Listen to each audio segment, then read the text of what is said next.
لدم توایا جهان چاوره یا بریار سروک امریکا دونالد ترامپ درباره رکفتن ناوکی سال 2015 دگل ایران دکن، سروک وزیر اسرائیل بنیامین نتانیاهو راگهاند که اسرائیل به هزاران بلگه لسر حول ایران بود درست کرنا چک ناوکی به دست خستیه.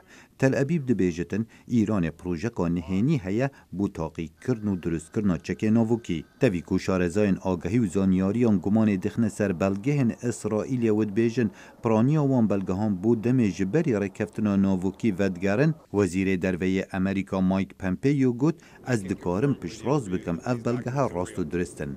بنیامین نتانیاهو دیگل نمایش کرنا بلگهان پیام کنارد یا دیار بو سروک امریکا دونالد ترامپ بو. از باور دکم او ده تشتکا درست بکد.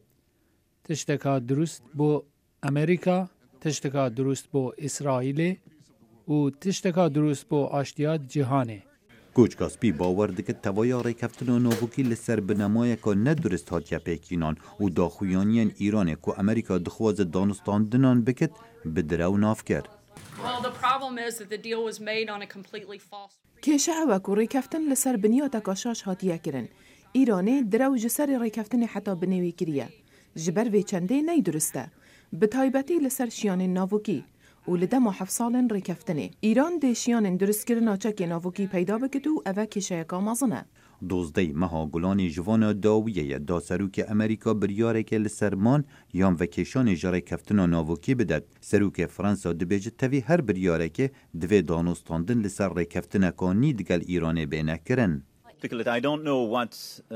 از نزانم کانی سروک امریکا ده چه بریاره بده. از دخوازم بیجم بریار هرچه به دوی آماده بین بودان و ستاندن و ریکفتنکا برفرهتر. جبر کو کسی جمع نخوازه شرح به. سروک ایران حسن روحانی ده پیوندیه که دا دگل سروک فرانسا امانوئل ماکرون پشت راست کرد که ایران دانستاندن لسر ریکفتنا سال 2015 ناکد. و اوی ریکفتن ایران و توایا آلین امضا کرین برای قناغکانو برن.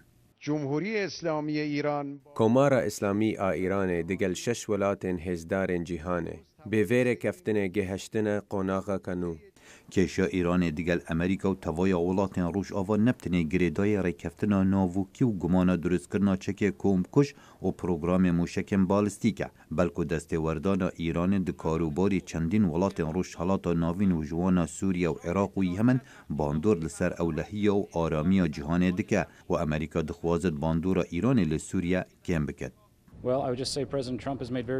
سروک ترامپی گلک زلال کرد. ام چه والهی ناهلین کو ایران پر بکرد. او لبیاننامه راگهاندن اپراسیون یاداوی دا ما با آشکرا دیار کرد. هر گفک دجی هزن ما او هزن دوست ام ده برسوی بدهین. لدما امریکا گفن حلوشاندن آره کفتن ناوکی دیگل ایران دکتن ایران گفن برسفدانه ددد. و اروپا حول دده چاره سریه که یانجی بجاره کادی بوره کفتن دیگل ایران پیدا بکد. خالد فتاح دنگ امریکا